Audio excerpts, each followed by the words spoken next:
Now, I know it's been a few weeks since the Force Awakens came out, but I decided to make this video to just answer one question that has kind of been popping up on the internet a little bit in recent days.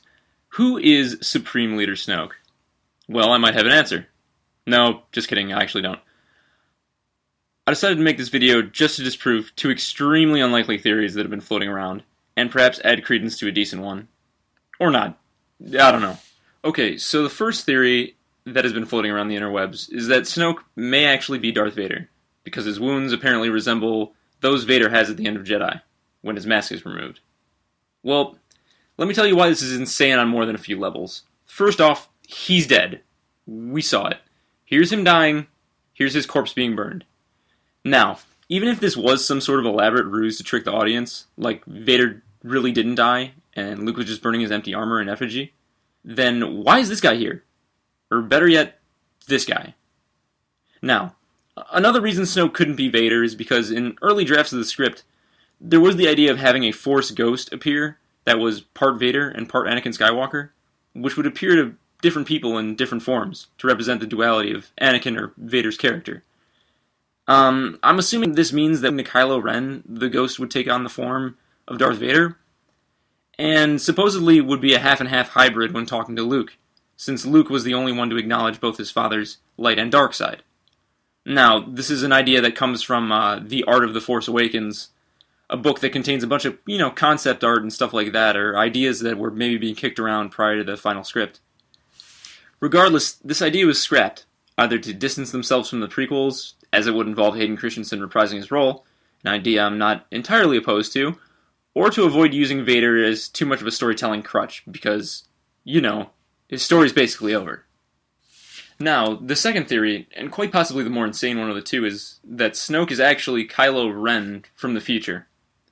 Okay, first off, Star Wars has never struck me as a series that blatantly uses time travel.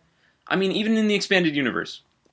Now, I'm sure there are a few occurrences of this, but the series has never properly alluded to time travel, and to me, that just seems like more of a Star Trek thing. I mean, there's plenty of other storytelling elements that Star Wars could use in order to have characters from the past converse with those of the future. I mean, that comes in the way of Force ghosts, as in the way Luke shows up in the Legacy comics in the expanded universe, or even holocrons, which have been used by the Sith to kind of converse with other people throughout the years. Now, evidently the scars that Snoke has somewhat match those received by Ren at the end of The Force Awakens, though I assume Snoke has far more, since to appear the way he does, Ren would obviously have to live well past his hundreds, or maybe some sort of Sith stuff happens and makes him all messed up. I mean, like the Emperor. Either way, this is easily disproved by something that happens in the novelization of The Force Awakens. And while it might not be fully canon, the writers and those involved with shooting the film at least had this in mind. Now, the part I'm referring to is when Rey gets the upper hand in the duel against Kylo Ren at the end on Starkiller Base. Apparently in the novelization, Snoke contacts her via the Force and tells her to strike Kylo Ren down. Now, for me, that seems like a super bad move on Snoke's part, if he is Kylo Ren from the past.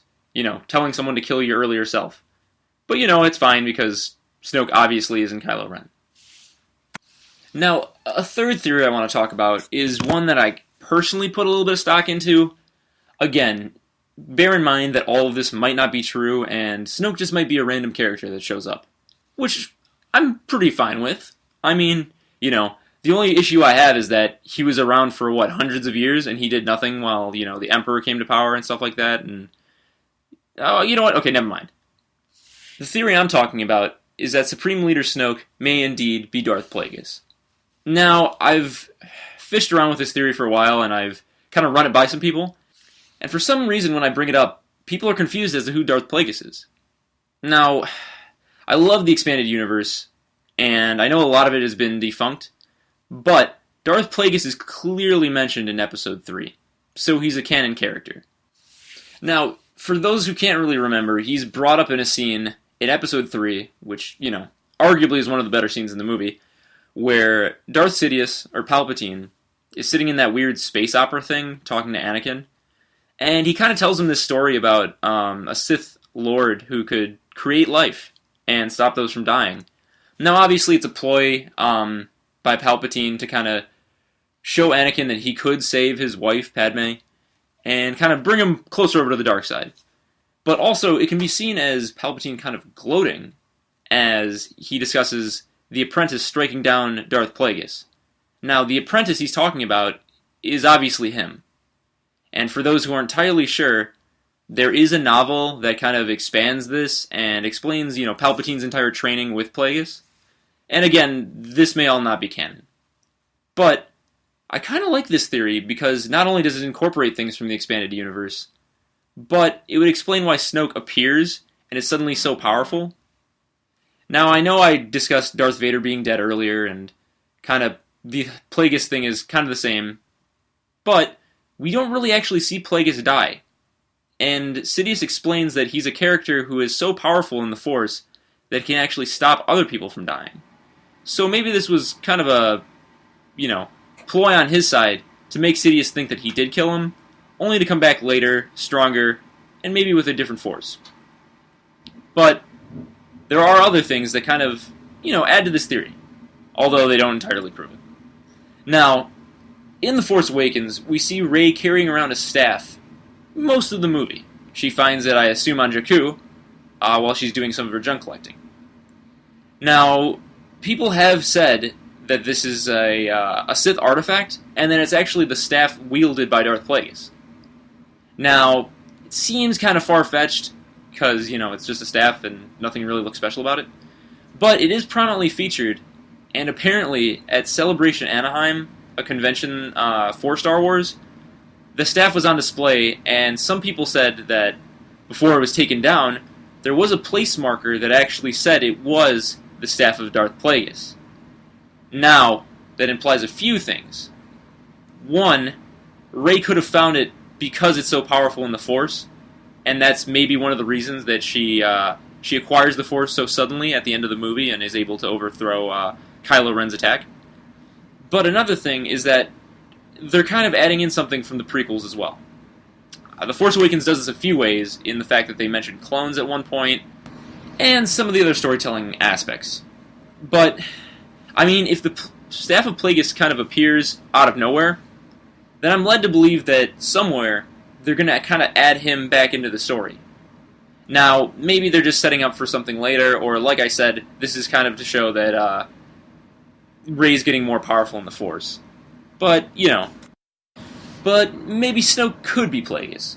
He has the look of someone who survived a almost life-threatening attack, and he is kind of mysterious and seems very knowledgeable about, not only the dark side, but the Force in general, and the occurrences that have taken place over the galaxy in the past 100 years. Now, there are some things that would be contradictory to this theory, like the fact that in the expanded universe, Darth Plagueis is actually a species known as Mun, which they're... If you remember the Attack of the Clones, these are the species that kind of are part of the Separatists and are galactic bankers of sorts. I don't know. They kind of bankroll the Separatist movement, I assume. But they show up in some other stuff, such as the original Clone Wars cartoons by Genndy Tartakovsky, and I'm assuming the newer ones that were on Cartoon Network. I didn't really watch all of them. Anyway, this can easily be changed, because obviously Snoke doesn't have as large of a head as the Mun species, and he kind of just looks like a deformed-looking human, kind of Voldemort-esque, or even, similar to the Emperor. But, again, they could just be introducing a new species that he is, or something similar. Now, that's pretty much the end of my theory. Plagueis could just be an entirely different character. He might just be someone completely original, which is fine with me. But one thing that I do want to bring up is the fact that Snoke appears larger than life in his hologram. I know that some people are thinking that, he's just normal size and he's projected to look more menacing and more intimidating by being larger. But, my theory is actually that he's either extremely small and does that to really overcompensate, maybe like kind of a Yoda-type height, or maybe he's actually extremely huge, like much larger than he does appear in the hologram, which would be kind of cool, but, where would they keep this giant hulking figure? And, giant, insanely large creatures aren't really something that Star Wars deals with a lot, other than maybe like that space worm thing. or the Sarlacc. But, you know, who knows? This is all, of course, very rampant speculation. And, yeah, I guess that's the end of the video.